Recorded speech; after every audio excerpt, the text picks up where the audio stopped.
Hi everyone, welcome to this channel. My name is Navneet, and this year in 2025, I got an All India rank of 8465 in my first attempt, and along with it, I got 95 percentile in JEE Mains 2025, and I got 95% in my board exams. Not flexing, just saying because there are so many irrelevant sources on YouTube. In this video, I'll be telling you my whole NEET journey and how I got to know about NEET, my coaching institutes, and everything, and also experience that I had on my NEET exam. So let's begin. So first of all, let's start कि मुझे कैसे पता चला था कि NEET होती है, उसे देना होता है. तो देखो, स्टार्टिंग में मुझे नहीं पता था. वैसे I knew since beginning that I want to be a doctor, but I didn't know the process के कैसे बनते हैं. So like when I was in my 7th 8th class, my dad told me that there is an exam called as NEET. तो वो तुम्हें देना पड़ता है. अगर क्रैक करोगे तो तुम्हें किसी जीएमसी में सीट मिल जाएगी, तो तुम एमबीबीएस कर पाओगे, अदरवाइज नहीं कर पाओगे. तो उसके लिए प्रिपरेशन इज डिफिकल्ट, मतलब उसके लिए मेहनत करनी पड़ी. ऑफ कोर्स ये मुझे नीट के बारे में, ये सब के बारे में मुझे 7th 8th क्लास में पता चला था. इस टाइम पे ये नहीं पता था कि एनसीईआरटी पढ़नी होती है, ये पढ़ना होता है. But we were pretty sure कि हमें नीट ही करना है. And me and my father went to the nearest city and we bought one book of biology. देखो, I was in my 7th और 8th class, but I knew कि physics chemistry तो मैं नहीं समझ सकती हूँ खुद से, लेकिन अगर बायोलॉजी की बुक होगी सो मैं थोड़ा बहुत पढ़ के देख लूंगी, है ना, कि कैसा होता है. So that time we bought this book elementary biology, and ये वाली बुक हमने ली थी. And this is like supplementary book. उस टाइम पे हमें नहीं पता था कि एनसीईआरटी पढ़नी होती है ये सब. वी जस्ट थॉट कि इसमें 11th क्लास की बायोलॉजी लिखा है, तो वी न्यू के नीट जो है वो 11th 12th के सिलेबस में से आती है, तो दिस विल बी हेल्पफुल. तो me and my father got this book for me to study. उसके बाद क्या हुआ कि I came home and I started studying it. But honestly saying, as a 7th और 8th ग्रेडर मुझे ये समझ में नहीं आ रही थी, which is like you know very normal thing कि 7th 8th क्लास के बच्चे को 11th का सिलेबस नहीं समझ में आएगा. तो मुझे समझ में नहीं आती थी, लेकिन जितना मुझे होता था मैं पढ़ती जाती थी. एंड मैंने 7th में पढ़ी, थोड़ी सी 8th में पढ़ी, एंड 9th तक आते आते मैंने कुछ चैप्टर्स जो मुझे इजी लगते थे वो मैंने पढ़ लिए. जैसे लिविंग वर्ल्ड वाला चैप्टर हो गया, एंड जो ह्यूमन फिजियोलॉजी वाले चैप्टर्स थे मुझे इंटरेस्टिंग लगते थे. मतलब हर एक कंसेप्ट समझ में नहीं आता था, लेकिन मैंने ह्यूमन फिजियोलॉजी वाले चैप्टर जितना मुझे समझ में आता था वो मैंने पढ़ लिए थे 9th स्टैंडर्ड में. उसके बाद आई रियलाइज कि भाई मुझे मतलब नहीं समझ में आना. Of course I can't prepare for NEET level exam by myself, क्योंकि already I was in my 9th grade and I can't prepare for that syllabus in very early. मतलब I decided to leave it and focus on my own syllabus of my 9th and 10th class. In my 10th class, I scored like 96.6%, which was a good percentage. Matlab back then, I was never happy about it. But now, remember that I got this. I am pretty much happy about it. And now, there came the time when I reached my class 11th. ठीक है, तो हम तो पहले से बहुत sure थे कि नीट के लिए प्रिपेयर करना है ये सब. एंड वी थॉट कि यार लोग तो फाउंडेशन बैच से स्टार्ट कर देते हैं, हम तो लेट हो गए. तो सबसे पहले वांट टू क्लियर कि फाउंडेशन कोर्सेज का कोई फायदा नहीं होता है, क्योंकि उसमें आपको आपके स्कूल का सिलेबस पढ़ाया जाता है. मैंने 10th तक खुद तैयारी किया without any tuition, without any YouTube video, without any online classes, without anything. और मेरा 10th तक अच्छा चला बिल्कुल. ठीक है, और जरूरत भी नहीं होती, आप खुद से कर सकते हो. स्कूल जाओ एंड खुद से पढ़ो. You can do well in your 10th class. मतलब up to your 10th class you can do everything by yourself. लेकिन 11th क्लास के टाइम पे अगर आप नीट जे के लिए प्रिपेयर कर रहे हो तो आपको डेफिनेटली किसी कोचिंग इंस्टीट्यूट की जरूरत पड़ती है, चाहे वो ऑनलाइन हो चाहे ऑफलाइन हो. तो 11th क्लास में वी वर सर्चिंग कि कौन सा ज्वाइन करना चाहिए, कौन सा कोचिंग इंस्टीट्यूट ज्वाइन करना चाहिए. एंड जितना मैंने समझा था 10th क्लास में कि कैसे पढ़ाई करनी है ये सब, I started to apply everything in my class 11th. मतलब 10th क्लास में क्वेश्चन सॉल्विंग में बड़ा अच्छा लगने लगा था. मतलब मुझे क्वेश्चन सॉल्विंग में मजा आता था, तो मैं सारा दिन पढ़ती रहती थी. ठीक है, जैसे मैथमेटिक्स का मैं अगर बता दूं, तो मुझे वो एक टाइप की हार्डवर्क करने की आदत पड़ गई थी. और मुझे लगता था कि मैंने जितना हार्डवर्क 10th में सीखा है करना, उसको मैं 11th में अप्लाई कर दूंगी तो मुझे नीट में कहाँ आएगा. तो सिमिलर मैंने चीज 11th में करनी स्टार्ट किया. मैंने सोचा कि मैं सेल्फ स्टडी से सारा कुछ करूंगी और एक यूट्यूब से स्टार्ट कर देती हूँ. ठीक है, यूट्यूब मैंने पहली बार स्टार्ट किया था क्लास 11th में. तो मैंने यूट्यूब से लेक्चर्स देखने स्टार्ट कर दिए. चैप्टर वाइज सारा कुछ यूट्यूब से ढूंढती थी एंड कवर करती रहती थी अप टू जुलाई अगस्त तक. आते आते मुझे कहीं से पता चला कि टेस्ट भी देने होते हैं. ठीक है, तो तब तक मुझे नहीं पता था कि टेस्ट भी देने होते हैं. तब तक I was just doing syllabus from YouTube and also I was going to school with that regularly. तो मुझे तब तक आके पता चला कि मुझे कोई ऑनलाइन बैच ज्वाइन करना पड़ेगा. तो मैंने ऑनलाइन पीडब्ल्यू का बैच ज्वाइन कर लिया, अर्जुना.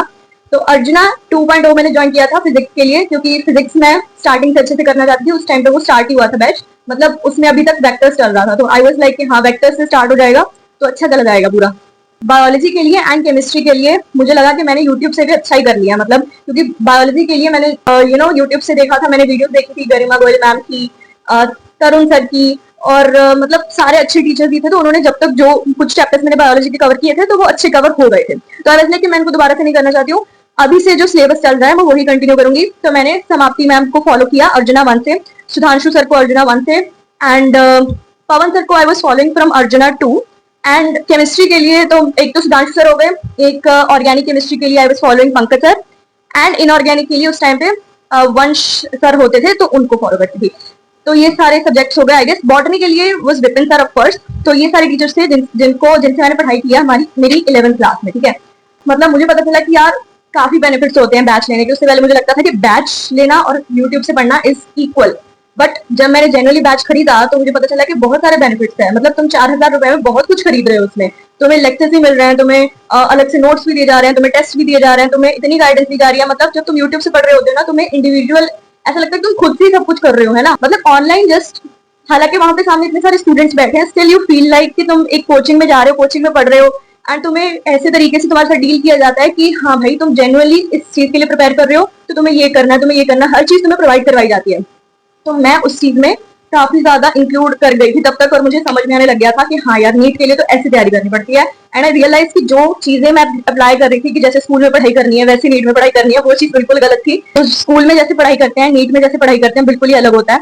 स्कूल में तुम पेपर से 2 दिन पहले पढ़ोगे तो तुम टॉप मार सकते हो, नीट में ऐसा नहीं चलता है। नीट में अगर तुम हर दिन नहीं पढ़ोगे तो तुम्हारा कुछ नहीं होगा। हर दिन उतना सारा ही पढ़ना पड़ता है और हर चीज करनी पड़ती है। तुम्हें टेस्ट भी देने होते हैं, टेस्ट को तुमने बाद में एनालाइज भी करना होता है, तुम्हें लेक्चर्स भी अटेंड करना है, तुम्हें डीपीपीज भी सॉल्व करनी है, तुम्हें नोट्स भी बनाने हैं, नोट्स को रिवाइज भी करना है, everything you have to do. And यही सब मैं कर रही थी for every day in my class 11। But इतना भी मुझे नहीं पता था 11th क्लास में कि ऐसे से पढ़ाई करते हैं। और 11th में मेरे मार्क्स आते थे 500 की रेंज में, मतलब 500 से लेके 580 तक के मेरे मार्क्स आते थे। और एक बार आई रिमेंबर जनवरी के टाइम में मेरे 608 मार्क्स आए थे, उसके बिना मेरे 11th में कभी भी 600 प्लस मार्क्स नहीं आए थे। उस टाइम पे ऐसा लगता था कि अगर तुम्हारे मार्क्स 630 640 तक आएंगे तभी तुम्हें जीएमसी में एडमिशन मिलेगा, वरना नहीं मिलेगा। उसके बाद जब नीट 2024 हो गया फिर तो ऐसा लगा कि अगर तुम्हारे मार्क्स 60 तक आएंगे फिर ही तुम्हें नीट में फिर ही तुम्हें किसी जीएमसी में एडमिशन मिलेगा, वरना नहीं मिलेगा। तो it was your expectations were going high. तब तक ऐसे लग रहा था, मतलब नीट से एक दिन, मतलब तुम नीट देने जा रहे हो, नीट देके वापस निकलो, तब तक सभी को ऐसे ही लग रहा था कि इस बार भी सिमिलर ही होगा कि 660 से ज्यादा मार्क्स है तो सिलेक्शन, अदरवाइज नॉट। तो यही चीज थी डेफिनेटली। तो उसी हिसाब से मैं बता रही हूँ कि मुझे इतने मार्क्स चाहिए थे और मेरे कम आ रहे थे 11th क्लास में, तो I wasn't happy. But still I kept going, I kept doing things जो मुझे समझ में आ रही थी उस टाइम पे। आई was just doing all that. जब मैं 11th क्लास में थी तब नवंबर दिसंबर के टाइम पे आकाश इंस्टीट्यूट का एक पेपर आता है एंड थे, वो मैंने दिया था। एंड वो मैंने ऐसे रैंडमली दे दिया था, उसकी कोई फीस नहीं थी उस टाइम पे, तो मैंने दे दिया ऐसी। एंड उसमें I got 100% scholarship in their classroom programme. तो फिर आई गॉट एन ऑप्शन कि मैं वहां पे उनका क्लासरूम प्रोग्राम अटेंड करूं। फिर मैंने उसके बारे में काफी सोचा कि अगर मैं वहां पे जाऊंगी, लाइक मैं हॉस्टल में रहने के लिए या पीजी में रहने के लिए आई वॉज नॉट रेडी। तो मुझे तो भाई घर से जाना था वहां पे, तो अप डाउन में it took a lot of time. तो मुझे लगा कि अगर मैं वो क्लासरूम कोर्स ले लेती हूँ तो मुझे डाउट असिस्टेंस मिल जाएगी, मुझे मॉड्यूल्स मिल जाएंगे और मैं उनकी क्लासेस भी अटेंड कर सकती हूँ अगर मैं चाहूँ, और ये सब कुछ मुझे मिल सकता है अगर मैं ले लेती हूँ। ऑफकोर्स क्योंकि 100% स्कॉलरशिप मिल गई थी तो वो कोर्स बहुत ही अफोर्डेबल हो गया था। मतलब स्टिल मुझे रजिस्ट्रेशन फीस एंड एडमिशन की फीस देनी पड़ी थी, बट स्टिल वो जो नॉर्मल सभी लोगों ने फीस दिया उससे काफी ज्यादा अफोर्डेबल हो गया था। तो मतलब वो मतलब अगर मैं ले लेती हूँ वो तो काफी वर्थ इट हो गया था मेरे लिए। तो फिर मैंने सोचा कि अगर ये मिल ही गया है तो आई शुड ज्वाइन, ठीक है। तो मुझे उस टाइम पे ये वाली ट्रॉफी मिली थी आकाश इंस्टीट्यूट की तरफ से, इस पे लिखा है एनथे चैंपियन, क्योंकि उनका एक एनथे वाला पेपर मैंने दिया था, उसमें मुझे 100% स्कॉलरशिप मिली थी। तो या एंड उसके बाद मैंने इतने लोगों से इतने सारे रिव्यूज सुने कि भाई आकाश इंस्टीट्यूट तो ये है, आकाश एलन आकाश ये अच्छा नहीं पढ़ाते हैं ये। But I was still sure since the beginning कि भाई पढ़ना तो तुम्हें खुद को ही है। तुम किसी भी कोचिंग इंस्टीट्यूट को उठा के देख लो, सभी की सिलेक्शन रेशियो तो सेम ही रहती है ना, पर ऐसा नहीं है कि किसी की बहुत अलग ही ज्यादा सिलेक्शन रेशियो है। तो तुम इंस्टीट्यूट को किस टाइप से डिस्टिंग्विश कर रहे हो ये मेरे को कभी समझ में नहीं आया। यहाँ पे हमारी स्टेट में एक ऐसा इंस्टीट्यूट है जो बहुत ही आइडियलिस्टिक इंस्टीट्यूट है, क्योंकि उनकी यहाँ पे अखबार में इतनी सारी फोटोएं छप जाती है तो सबको लगता है कि यहाँ से तो हर बच्चा सिलेक्ट हो रहा है। लेकिन अगर तुम वहां की सिलेक्शन रेशियो निकाल करके देखो तो वो आकाश इंस्टीट्यूट से बहुत ज्यादा नीचे आ जाती है, क्योंकि वहां पे बच्चे पढ़ रहे हैं 3000, सिलेक्ट हो रहे हैं 3, तो सिलेक्शन रेशियो तो उतनी कम है। तो लोग देख रहे हैं कि लोग बहुत ज्यादा सिलेक्ट हो रहे हैं, लेकिन ये कोई नहीं देख रहा कि इतने सारे बच्चे वहां से सिलेक्ट नहीं हो रहे हैं। तो ये चीज है जो बहुत ज्यादा भेड़ चाल की तरह देखी जा रही थी। And I was still sure since the beginning कि भाई पढ़ना तो मेरे को है, मैं चाहे बहुत ही हाई फीस वाले इंस्टीट्यूट में चले जाऊं, चाहे मैं बहुत ही लो फीस वाले इंस्टीट्यूट में चले जाऊं, या फिर मैं ऑनलाइन स्टडी करती रहूं, पढ़ना तो मेरे को ही है, ठीक है। तो मैंने आकाश इंस्टीट्यूट ज्वाइन किया and genuinely think it was really helpful. Teachers were all good. वहां पे एक चीज जो ज्यादातर लैक करती है वो है इन्वायरमेंट, क्योंकि बहुत सारे स्टूडेंट, और मतलब आई थिंक ये हर इंस्टीट्यूट में ही है, सिर्फ यहाँ पे नहीं, हर एक इंस्टीट्यूट में अगर आप ऑफलाइन में जाते हो तो हर एक ऑफलाइन इंस्टीट्यूट में यही बुरी बात होती है कि वहां पे इन्वायरमेंट ऐसा बंद रखा होता है कि तुम तुम्हारी सीट में जाके बैठते हो एंड यू रियलाइज कि भाई यहाँ पे 30 बच्चे और बैठ के सारे इस इंस्टीट्यूट की बुराई कर रहे हैं कि भाई मेरे को भी नहीं समझ में आ रहा, मेरे को भी नहीं समझ में आ रहा, एंड सडनली तुम भी वैसे बोलने लग जाते हो कि हाँ भाई मेरे को भी नहीं समझ में आ रहा, तो वो चीज तुम्हें भी थोड़े टाइम के बाद इफेक्ट करने लग जाती है। तो वो तुम पे डिपेंड करता है कि तुम उससे इफेक्ट हो रहे हो या नहीं हो रहे हो। अगर नहीं हो रहे हो तो कॉन्ग्रेचुलेशन, तुम थोड़े टाइम बाद जीत जाओगे। जैसे मान लो कि अगर इंस्टीट्यूट से 20 बच्चे सिलेक्ट हो रहे हैं, तो उनमें से अगर मैं जनरल कैटेगरी वाले देखूं तो 7-8 बच्चे सिलेक्ट हो रहे हैं, तो मुझे उन 7-8 बच्चों में आना है। This was my ultimate goal since day one. तो जर्नी बिगिंस, तो मैंने रियलाइज किया कि अप डाउन जर्नी बहुत ज्यादा है, तो मैंने आकाश इंस्टीट्यूट की ऑनलाइन क्लासेस अटेंड करनी शुरू कर दी। उसके साथ साथ मेरा पीडब्ल्यू से काफी ज्यादा लिंक बन चुका था उस टाइम पे, क्योंकि मैंने 1 साल उनसे पढ़ाई की, तो बहुत ज्यादा ट्रस्ट डेवलपमेंट हो चुका था। I was still not sure कि मुझे किसी नए इंस्टीट्यूट में अच्छा कंटेंट मिल पाएगा, तो मैं पीडब्ल्यू की भी साथ में कंटिन्यू कर रही थी। तो फिर मैं दिन में आकाश इंस्टीट्यूट की ऑनलाइन क्लासेस अटेंड करती थी, शाम में पीडब्ल्यू की ऑनलाइन क्लासेस अटेंड करती थी। तो अगर मैं आपको पूरा टाइम टेबल बताऊं कि दिन में मेरी 10:30 बजे के आसपास आकाश इंस्टीट्यूट की पहली क्लास होती थी, एंड वो एंड होती थी पूरी क्लासेस, मतलब 2 क्लास होती थी उनकी, तो वो एंड हो जाती थी 1:45 पे। फिजिक्स वाला की 4 बजे से क्लास होती थी। वैसे तो मतलब मैं थोड़ा सा हाई स्पीड करके देख लेती थी, तो मेरी मतलब 7 बजे तक मेरी वो डन हो जाती थी, क्योंकि थोड़ा सा हाई स्पीड में भी थोड़ा सा कई बार बैक करना पड़ जाता है, तो 7 बजे तक मेरी वो डन हो जाती थी। तो ये चलता था क्लासेस वाला सिस्टम। इसके बिना सेल्फ स्टडी में अलग से करती थी। सेल्फ स्टडी का मेरा कोई शेड्यूल नहीं था, ठीक है, पूरे साल चेंज होता था कि मैं 2-3 मंथ ये वाला शेड्यूल फॉलो करती हूँ, 2-3 मंथ ये वाला शेड्यूल फॉलो करती हूँ, क्योंकि मैं जल्दी एक शेड्यूल से बोर हो जाती थी ऑनेस्टली। तो स्टार्टिंग में मेरा शेड्यूल था 11th में, तो कि मैं 4 बजे उठती थी एंड 4 बजे से 6 बजे तक सेल्फ स्टडी करती थी, फिर रेडी होकर स्कूल जाती थी, स्कूल से वापस आती थी, वापस आके 3:30-4 बजे के आसपास फिर से पढ़ने बैठ जाती थी, फिर जब तक पढ़ा जाता था तब तक पढ़ती थी, रात को यू कैन से 10 बजे तक, ठीक है। तो 10 बजे तक रात को पढ़ती थी, और बीच में थोड़ी बहुत ब्रेक भी ले लेती थी ऑफकोर्स, ठीक है। तो मतलब अगर मैं बीच में ब्रेक्स वगैरह हटा करके या थोड़ा टाइम वो हटा करके बोलूँ, तो 11th में I was studying for 12-13 hours every day. 12th में आकर के I was studying for 13-14 hours every day including classes. ऐसा सब कुछ चलता रहा। तो एंड में आकर के 12th क्लास का सिलेबस जब तक खत्म हुआ, तो मुझे तब तक रियलाइज हुआ कि मेरी 11th खराब है। ये मुझे रियलाइज हुआ जब मेरा पहला ऑफलाइन टेस्ट हुआ। ऑफलाइन जब मेरा टेस्ट हुआ, तो आई वॉज एक्सपेक्टिंग कि भाई मेरे को तो सब आता है 11th का, मैंने 11th तो बहुत अच्छी कर रखी है, and I was literally expecting test के बाद भी कि मेरे 700 नंबर आएंगे। और जब टेस्ट का रिजल्ट आया, मेरे लिटरली 502 नंबर आए, 502, एंड मैंने रीचेक किया कि 502 है कि 702 है, तो मेरे 502 नंबर थे। इस टाइप से मतलब मैं इतना पीछे चल रही थी नवंबर के टाइम पे। तो नवंबर की तब स्टार्टिंग की आई गेस, तो आई रियलाइज कि भाई I need to work hard a lot, and that was the time when my schedule completely changed. मैं सुबह 2 बजे उठ जाती थी, 2 बजे उठ करके मैं पढ़ाई करना स्टार्ट कर देती थी। सुबह 2 बजे से लेकर के 6-7 बजे तक मेरा स्टडी स्लॉट वन होता था। तो 7 बजे के आसपास मैं एक छोटा सा नैप ले लेती थी, तो 2 घंटे का नैप हो जाता था। 9 बजे उठ के मैं दोबारा से उठ के नहा के ब्रेकफास्ट करके फिर मेरी 10:30 के आसपास मेरी आकाश इंस्टीट्यूट की क्लास स्टार्ट हो जाती थी, तो फिर मैं वो अटेंड कर लेती थी। तो वो मैं अटेंड करती थी। फिर मैं शाम को फिर से 11th का ही मॉड्यूल सॉल्व करती थी, तो मुझे भी 11th के सारे मॉड्यूल्स मिल गए थे। हालांकि मैं 1 ईयर क्लासरूम स्टूडेंट थी, लेकिन उन्होंने स्टिल मुझे 11th के मॉड्यूल्स दे दिए थे सारे। तो फिर मैंने उनके सारे 11th के मॉड्यूल्स ऐसे ही सॉल्व किए हैं कि मैं सुबह उठ के चैप्टर को पढ़ रही हूँ, अच्छे से देख रही हूँ, और MR सर की वीडियोस देख रही हूँ, एंड उसके बाद शाम को आकाश के मॉड्यूल सॉल्व कर रही हूँ। This was my whole routine for like November, December and January के हाफ तक, क्योंकि उसके बाद स्कूल के प्रैक्टिकल स्टार्ट हो गए थे। तो मैं 2.5 महीने, जब सर्दियों का पीक होता है 4 डिग्री 3 डिग्री सेल्सियस के टाइम पे, आई was literally waking up at 2 AM every day. And ये एक टाइम पे जाकर के इतना ज्यादा टॉक्सिक हो गया था कि मेरे मतलब हाथों से, क्योंकि मेरी स्टेट में बहुत ही एक्सट्रीम ठंड पड़ती है, कभी कभी तो 0 डिग्री पहुंच जाता है, ठीक है। तो उस माहौल में मेरे हाथ ऐसे हो रखे थे, क्योंकि I was using my hand there out of the blanket, तो यहाँ पे मेरे पूरा ऐसे लाल लाल होकर के मेरे हाथ फट चुके थे। एंड सुबह के टाइम पे जब मैं पढ़ाई कर रही होती थी, तो यहाँ से खून निकलना स्टार्ट हो जाता था, मेरे हाथों से खून निकलना स्टार्ट हो जाता था। And that was all that was giving me even more motivation कि हाँ भाई कुछ तो कर रहे हैं हम लाइफ में, है ना। तो ये सब कुछ चलता रहा, and after some point of time जब मुझे लगा कि हाँ अब मेरी 11th ठीक हो गई है, तब मेरे 11th में 650 प्लस मार्क्स आने लगे। और ये जनवरी के हाफ तक ऐसा हो गया था। तो उसके बाद प्रैक्टिकल स्टार्ट हो गए, वहां पे बहुत ज्यादा टाइम वेस्ट हुआ, एंड उसके बाद प्री बोर्ड आ गए, एंड मैंने रियलाइज किया कि मैंने बोर्ड की बिल्कुल प्रेपरेशन की ही नहीं है। पॉइंट आई रियलाइज कि भाई मुझे बोर्ड के बारे में भी सोचना है, तो फिर मैं बोर्ड के बारे में सोचने लग गई। तो आई गेस फेब के स्टार्टिंग तक प्री बोर्ड्स भी खत्म हो गए थे, एंड मेरे उस टाइम पे आए थे 89.4 समथिंग परसेंट आए थे मेरे बोर्ड्स में, जो कि मेरी आज तक की सबसे लोएस्ट परसेंटेज रही है।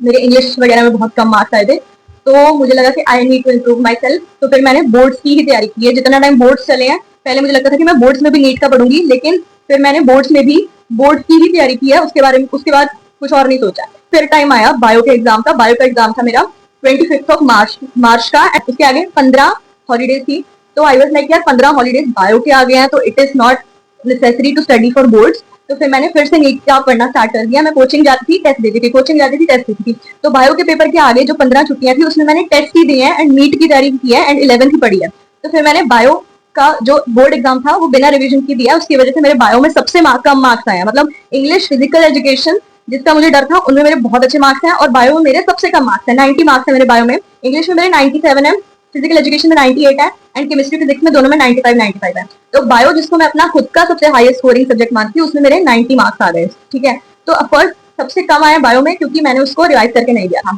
तो लीव इट। तो अभी मैं नीट की तैयारी की बात बता दी हूँ।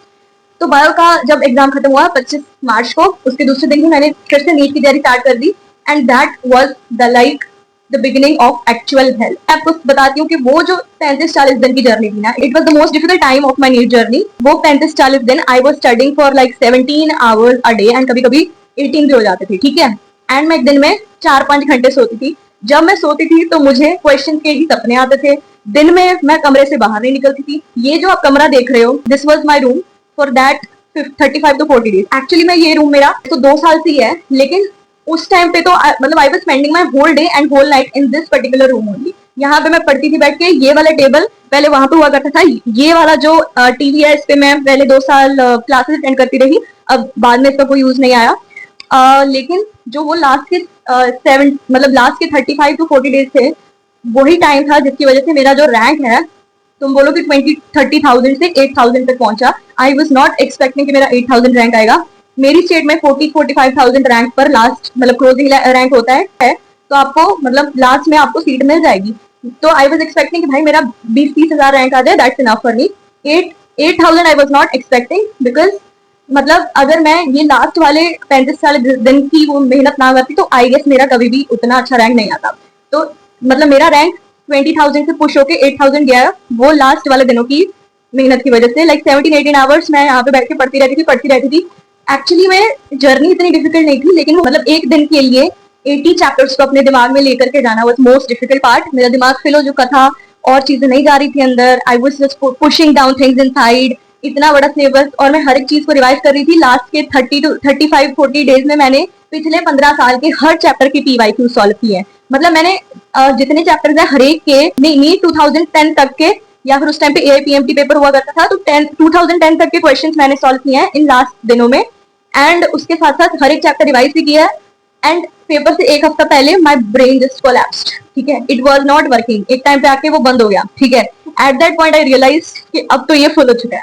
ठीक है, एंड उस टाइम पे मुझे रियलाइज हो गया था कि ये मेरा फर्स्ट एंड लास्ट अटेम्प्ट होने वाला है, क्योंकि अगर मैं दोबारा से ट्राई भी करूंगी तो I can not fit more things inside this brain. तो that was the point I realise कि I am going good, even though like the environment was not making me feel good. At some point I was like होगा या नहीं होगा, but जब मैंने देखा कि यार अभी तो ब्रेन भी कोलैप्स कर जा रहा है, तो आई रियलाइज कि हाँ भाई मतलब पढ़ाई तो की है हमने। ठीक है, तो वो जो 17-18 घंटे की मेहनत थी, मैं लिटरली जब रूम से बाहर निकलती थी, even for going to washroom, मैं भाग के जाती थी, because I was like time waste हो रहा है इसमें भी। तो उसमें उस पॉइंट ऑफ टाइम में भी मुझे बाहर की कोई चीज दिखाई नहीं दे रही होती थी। मेरी आंखें बिल्कुल ही ब्लर हो चुकी थी। ठीक है, तो मैं किताब से मुंह पर उठाती थी तो हर चीज ब्लर ही दिखती थी मुझे फॉर दैट 40 डे। ठीक है, तो इतने ज्यादा डिफिकल्ट टाइम था वो। और मैं बोलती हूँ कि it has given me a good rank of course, otherwise तो मैं अपने ड्रीम कॉलेज में नहीं पहुंच पाती। ठीक है, तो डेफिनेटली आई वुड से कि मेहनत करनी तो जरूरी है। मेहनत तुम करते रहोगे for long period of time तो डेफिनेटली उसका रिजल्ट तो मिलेगा। आई होप कि आपको इस वीडियो से कुछ सीखने को मिला होगा। बाकी अगर बुक्स के बारे में किसी को जानना है कि मैंने बुक्स स्टडी पीरियड कौन सा फॉलो किया, तो उसके लिए मैं अलग से वीडियो बना दूंगी। एंड या थैंक यू फॉर वॉचिंग।